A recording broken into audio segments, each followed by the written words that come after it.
Hi, guys, and welcome to Reality with T. It's been a while. I've been away celebrating birthdays, my engagement, applying for private school for my daughters.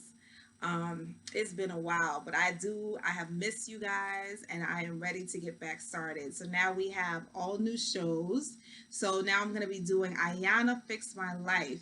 I love Ayanna. I love her to the point where I'm actually probably going to go back some seasons and rewatch them and review some of her best shows because sometimes this woman spits the truth, okay? And I it's to the point where I write notes. So her review is going to be a little bit different. I'm not necessarily spilling tea, but I'm so interested in, and I mean, and that's the field I work in, but I'm also very interested in how people get to the place in the lives that they are in. And so I find it fascinating the way that she kind of brings to the surface, what's the underlying issue here? Why are we not facing it and how can we move forward? So I love that about her. So I'm going to get started. All right. But I just wanted to give a little bit of background. So I am going to review the first episode of Ayana Fix My Life, but so much of it hit so close to home, I kind of have to process it first, and I have to go back and gonna figure out how I'm gonna do that review because I took like 4 pages of notes. So I will get back to that one, but I'm gonna start on episode 2 of this season, her final season, which is heartbreaking to me because I love her. Either way, and we're not gonna talk about the fact that she slays all of her looks and her hairstyles, but all right. So this episode is about a mom, a 47-year-old mom who has 8 kids, and she's married to somebody who's 31. Okay, already this is already like a red flag to me because her oldest son is 27 and her husband is 31. You look at this man, he looks like, number one, he looks like a very old 31. He was giving me about 40 with a rough life.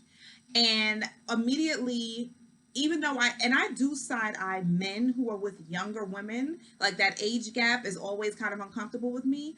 But it's kind of different. It's also very different when this woman is 47 and has 8 kids. She's coming with a lot of baggage. I'm trying to figure out what is it when that happens. There's always something like, what is the mutual? What is he getting from this? And that's my question. When you see him, he seems very like she is taking control of him. She's running him, and then we find out later in the episode that's exactly what's happening. So she has 8 kids. And mom is saying that she's on Ayana because she has her adult kids living with her and she has to micromanage them and she's taking care of their grandkids and the whole thing. So the youngest brother who she's taking care of apparently is reckless with his life. And there's a 20-year-old that lives with her who has 2 kids. And or there might be two 20-something-year-olds, very young girls who already have 2 kids. So this is interesting because this I feel like this should have been a double episode, like some of the other ones that Ayana did, because there's so much missing from the story. They talk about how the mom left the kids. I believe the oldest brother, who's 27, who actually brought them all to the show, he seems to have it most together. He was 12 when the mother left, and so, but they don't really answer the question, why did she leave, who exactly was raising them, what was the experience of each of the kids. If she has 8 kids, I think there were only 3 that came to the show, so what's going on with all the others? Like, there were just so many questions that were left unanswered, and I feel like that was because it was rushed to be pushed into this 40-minute segment. So let's see. We have the daughter, right? So the daughter is talking to Ayana. Immediately, Ayana is like, you have sadness all over you. And you can kind of see, like, just deflated in the face. Very young. It seems when she was talking, she's pretty smart, but you can tell the flat affect, the lack of emotion. She's just kind of like numb. She's probably 8 or 9 months pregnant here. She's probably overwhelmed. She seems disappointed in where she is in life. She had dreams, and I guess she kind of feels like now I'm going to focus on my kids. So, she talks about her mother. She saw her mother make all these bad relationship decisions growing up, right? Um, Ayana immediately says, and she said this before, listen, I had 3 kids by the time I was 21 or something like that. She has 3 different baby fathers. She was, I think, she was raped at 9. Ayana's been through it all. She was homeless at one point. She was on welfare. And then she ended up getting herself together. And like, she was trying to tell this girl, like, she asked her, "What are your dreams?" The girl said, "I want to be a nurse." And Ayana was like, "I can get that from you. I can see that. Yeah, I can see you being a nurse. But the issue is, I don't want you to give up your life for your kids, because that's what she said. I'm going to focus on my kids." She said, this is what your mother did, right? It didn't work out for her. Don't do that. Your kids are portable." She said, "Listen, I took myself to law school, and the kids were sitting outside the classroom waiting for me. If you want to make it happen, you can make it happen." So I like that she told her that, even though it's easier said this than to actually do. You know what I mean? Like, the concept sounds great, but I'm sure that it's way harder to do, and you kind of need that intrinsic motivation to make that happen. But you could tell the girl was just kind of like already in give up mode, which is sad, because she's 20, and that she comes with a lot of baggage. But we didn't have the time to get into everybody's individual baggage. You know what I mean? Of course, seeing her mother do the same thing, now she's doing that. But what happened that you now have two kids, two different baby fathers, whatever it is, it's funny, and you're not doing anything but living at home. I would have wanted to go deeper into that. So then Ayana speaks to the mom, and so she says basically she had her first child at age 12, which is incredibly. It's just, I don't. It's not. It's even more than like. It's just more than saddening. It's like, what happened? You know what I mean? That sounds tragic to me, to have your first baby at 12. If you ever look at a 12-year-old, Google 12-year-old, those are babies. They're little kids themselves. So that she was faced with some sort of trauma. There was something that happened that interrupted her development, because for you to get pregnant at 11, early 12, whatever it is, and have a baby at 12, and then for all the people around you to allow that to happen, this woman has been through a lot. So we find out that she says, "I have been touched by strangers since forever." So basically, she says she does not have a childhood. She didn't have one. Her whole life, I guess she was being raped and molested by older men, and she ended up being with somebody who was 19, 18 or 19, and that's who got her pregnant. She then subsequently had a baby at 13 and 14. So not only are you having a child as a child, you never even get a chance to recover and grow and develop, to learn how to. When you have a kid that young, you never even have the chance to develop motherly qualities. You're still trying to, damn near, you can't even mother yourself at age 12. 12-year-olds are being taken care of by their parents. So to even expect her to have raised her kids is outrageous, because she wasn't even raised at this point. And what were all the people around her doing that they didn't see any of this going on? They didn't intervene. They didn't stop this from happening. They were allowing her to have all these kids. It's just so many questions that are unanswered. I would like to speak to her mother. What's going on with her? Is this something that went down the line? Is this generational? Um, she says, you know, her mother, Ayana does ask her, "What did her mother teach you?" Her mother said her mother taught her to be loyal to people, and then Ayana is saying, loyal to who? Loyal to somebody who abuses you. Because then apparently mom was in an abusive relationship, very abusive. She says she ran away from being a mother. She left her kids because she was afraid, she was scared. And then she said the father of her kids protected her from everyone.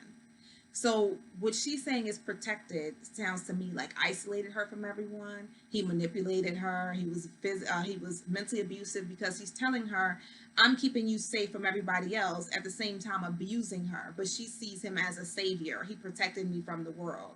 She needed protecting. Nobody protected her as a child when she was molested and raped, right? So she went to somebody who made her feel like she was protected, and she was too young to discern what is good protection, what is bad protection. This is not protection if he's a danger to you in your own home. He's not protecting you. But she was so young when all these things started. She doesn't know what safe looks like. She doesn't know what protected looks like. She's just listening to what he's saying. "Oh, nobody else is doing you right, so you stay with me and I got you." You know what I mean? I'm protecting you. I'm the only one that loves you. I'm the only one that's not allowing this, and this to happen to you. But at the same time, you're beating my ass. You know what I mean? And you allowed me to leave my kids. So there's just like pathologies within this entire family. There's a lot of trauma. There's a lot of unresolved, uneven, they haven't even approached a lot of the issues.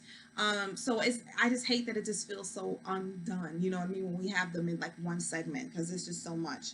So now she has a husband who is 31 years old, because of course now she can run him, she can control him, because in the past she's been controlled by everybody else. She's had no control over anything in her life, pretty much, right? So now let me get somebody who I can control and who I can tell to do whatever and treat him however, and I know that he's not going to go anywhere. And that's what she has. So the husband now talks to Iyanla, and she says, what are you doing with this woman? This older woman blows baggage, the whole thing. He said, well, we envisioned life with the kids being grown. What? First of all, the kids cannot be grown if she never raised them. Okay? So now they're living with her because they were never raised. They don't know how to take care of themselves, number one. They were following in her footsteps. And remember, she was never raised. Number two, she now her kids, she needs to be there to help raise her kids and her grandkids because she left them when she was younger. So I don't think at 8 kids, unless you're like in your 60s or 50s or something like that, you're always gonna, if you have 8 kids, you're always gonna have one or two that need some kind of support, right? That's what I think. So I don't know why he ever thought that he would be with this near 50-year-old woman and all her kids would be raised and gone and they would be living like this retired type of life. That just sounds very like that's unrealistic to me. And to me, he seems like he is either in it for something else or something. There is a disconnect there or whatever his issue was. I would have liked to have gotten into his past too, because whatever life he's looking for, this is not for him. So we end up getting to the part where he says she doesn't respect him and she controls him with her mouth. I guess she has a nasty mouth. And he does say to Iyanla, if it continues to go this way, I can't maintain this relationship and I can't stay in this, right? So Iyanla separates them for the night, and and the mother does admit that I do control him, the whole thing. So she separates them for the night. They cannot have any contact. She says, I guess, he is her, in her mind, her support system. You guys cannot contact each other, right? And she tells him that he's gonna have to learn how to put his foot down with her and not allow her to run him over, right? So the next day, mom meets up with Iyanla, and she says, how did last night go? All alone. Nobody to protect you, nobody to control, nobody with you, right? And she says, she felt like she was cleansing her soul, right? With crying. She just cried all night and it felt so cleansing to her. And just an aside, I have to figure out how I can allow that to happen, because I always hear people have these crying sessions and it's so cleansing and so much weight is lifted off of them, but I rarely cry. And I wonder if there is a way, some kind of a Reiki, some kind of an energy healer, something that can make me cry and just let go of whatever it is. I don't know. It just seems like it would be interesting and healing for me. But either way, she says, she didn't want, she has to ask her kids for forgiveness, right? So Iyanla is setting her up to ask her kids for forgiveness, for abandoning them, for not being there for them, for being a bad example, for everything that she might have done to them, right? But she says, do not tell your kids about your past as far as the molestation and the rape and how you got to where you are, because they are going to rush to protect you and say, oh, okay, I understand. That's your excuse for being the way you were. And it is the reason why she abandoned them and she couldn't raise them, she couldn't protect them. But at this point, Iyanla's like, I don't want them to give you that pass. I want you to sit in everything that you've done to them. Feel the accountability. You know what I mean? Accept the accountability and ask genuinely for all of their forgiveness for all of it. Because regardless of how you got there, you do need to be accountable for your behavior. So, the oldest son talks, and this is the one who has it most together, it seems, in this small group of kids that came. And he says in his past, he's been in a situation where he had to fight his brother's father off of his mother because he was abusive to his mother, And his whole feelings to his mother was, I protected you in that moment and you still left me. You know what I mean? So just imagine how that makes him feel. You know what I mean? Like, I protected you and you still left me. I put myself in harm's way for you, for my mom, and you still left me. You know what I mean? Like, that's something that's been with him for his whole 27 years or since she left him. You know what I mean? You have the brother and sister who, they say they've been through it all. And again, Iyanla says, we've been sitting here, all this time for 2 days, and you say you've been through this, you've been through that. Nobody has told me what it is. What did you experience? And that's the issue with, squishing everything into such a small segment. So, they talk about the brother's father beating on her. They say that he went to jail. They say that The mother was always with the father. She never left the father. So everything he was doing, the mother was doing. If he was selling crack on the street, she was with him. If he was in jail, she was with him. The whole thing, right? And Ayanna says, "Well, how do you feel about that?" And he says, "Well, I trusted her instincts as a mother that she was doing the right thing." And she's like, "How do you trust her instincts as a mother? You know what I mean? She left you. She's hanging out with a crack dealer, not with her kids. She's waiting for him while he's in jail, not with her kids." And so you see just how this is him thinking as a kid, how warped his actual, like, the moral compass is, how warped his sense of judgment is, his warped how warped his decision making skills are. And this is why he's on the streets doing what he's doing now. So you find out, she shows him cards, and she says, and it says jail. This is what your father's been in jail. Is this in your future? He says, probably, could be. Drugs, your father was dealing drugs. Is this in your future? He says, yes, confidently, no hesitation. Yes, drugs are in my future. So he's either doing drugs right now or selling it. You find out, you know, that he says, and so she asked him about that, and he says, "Listen, I'm just trying to get money however I can get it." And he's in survival mode. This is all he knows right now. I'm just trying to get money so I can live and do what I got to do. You know what I mean? I wasn't taught anything different. Nobody really spent the time to guide me. So this is all I know, type of a thing, right? And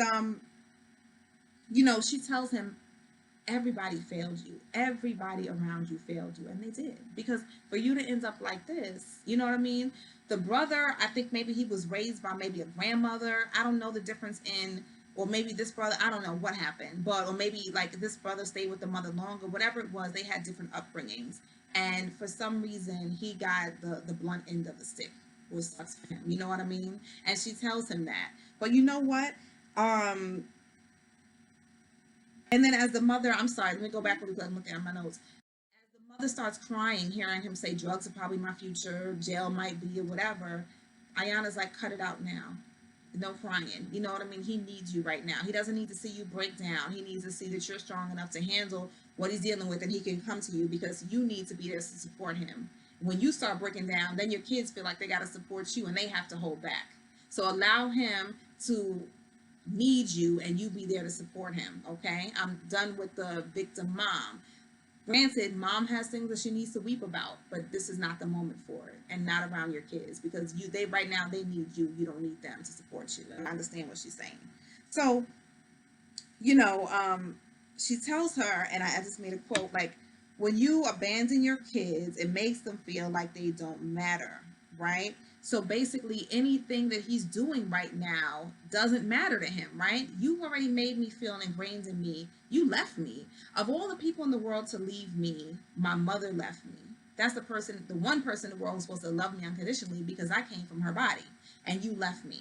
So I don't matter, right? So the stuff I'm doing on the street, whether I get killed, drugs, whatever, it doesn't matter. You know what I mean? Because the one person who's supposed to make me, even though this is unconscious, make me feel like I mattered, did not make me feel that way.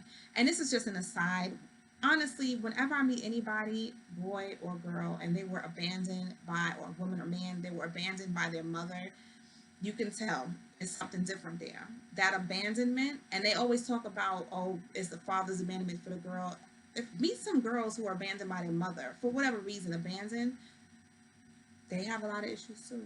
A lot of them a lot go to promiscuity, a lot go to a lot of just unsavory ways of life, because they are also looking for love in the wrong places, love that they didn't get from their mother. It's not always just, oh, the daughter wants love from the father. It's also, I didn't get any love, the love that I needed from my mother. My mother rejected me, so now I need to seek love from different people in different ways. So just something to think about, and that's something that is way deeper than the one sentence that I'm giving it, but it just made me think about that. So you know the son asked her, the youngest son, why didn't you take me with you? You know what I mean? He felt abandoned. Why didn't you take me? You know what I mean? I was your baby. I was the youngest one. Why did you leave me? Type of thing. And at the end of it, Ayanna says, he says something like, I'm still the man of the house. And it was kind of funny. I forgot how we got to that, but it was kind of funny. And you can tell that he's like the young kid who's very edgy, who's not doing what he's supposed to do. That's a hot mess. You know what I mean? Hot tempered, the whole thing, but he has the personality. So he's one of those kids that we just love. And that's always the case. When I work with kids in the school, the ones that have the worst behavior have the most fiery personalities, and you just love them, because they're all they're trying to do is seek love in different ways. ways, you know what I mean, the most annoying, the most dangerous ways. They're trying to seek love, and they're usually, they have like the most personality, and they're so charming and pull people to them. So that was just an aside to that. But either way, they got to she put the hubby and the wife together. um he says, she doesn't take my goals seriously, and if she doesn't, I'll have to go. And I'm like, of course she doesn't take your goals seriously. She sees you as one of her kids. You're 4 years older than her oldest kid. She sees you as a kid. She doesn't take you seriously, of course. So the mother says, well, hold up a second. I've had to wear the pants in a relationship because, he wasn't paying the bills. He was, the lights were going out, the water was going off, the whole thing. So I was the one working. So of course I had to go pay the bills. So if I'm wearing the pants in the relationship, yeah, I could get a little nasty, and then take control, because I'm the person that is taking control of the household. And then Iyanla says, all right, if he doesn't pay for the lights, you buy some candles. This whole thing, don't beat him up about it.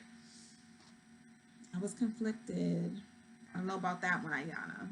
Because if that's what you're supposed to be doing, you're supposed to be doing your part.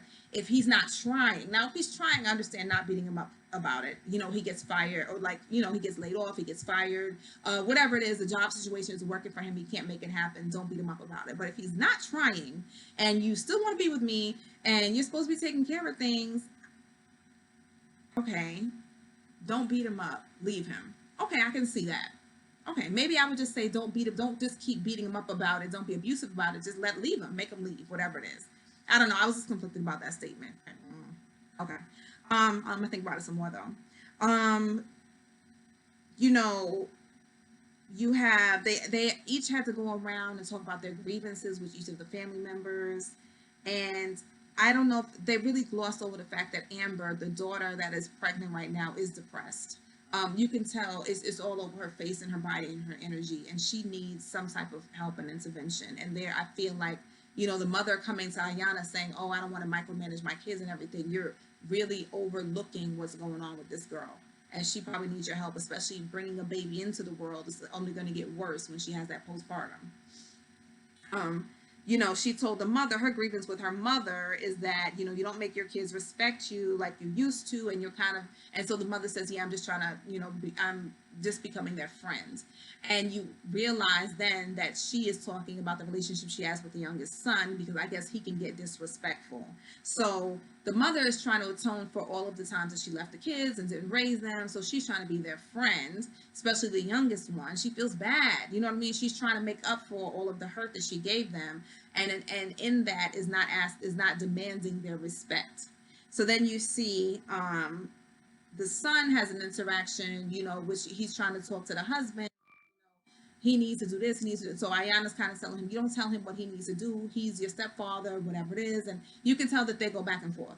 And Iyanla kind of shut him down, like, all right, it's time for you to be quiet, because he's kind of just like, yeah, well, I live there too. It's my house, it's my mother. I can tell him how to treat my mother, and da-da-da. And Iyanla's like, no, you can't, no, you can't. So she's trying to, you can't do that in a 3-minute conversation. She's trying to show him the hierarchy of the relationships, the way they should be within the household, and the way the respect should go. But that's not going to happen in that short amount of time. So she cut him off, and he was quiet. He calmed down. He was respectful. But and then they were able to kind of talk. But she just, I don't know. You can see that relationship with them, the two men, is way deeper than what we have seen.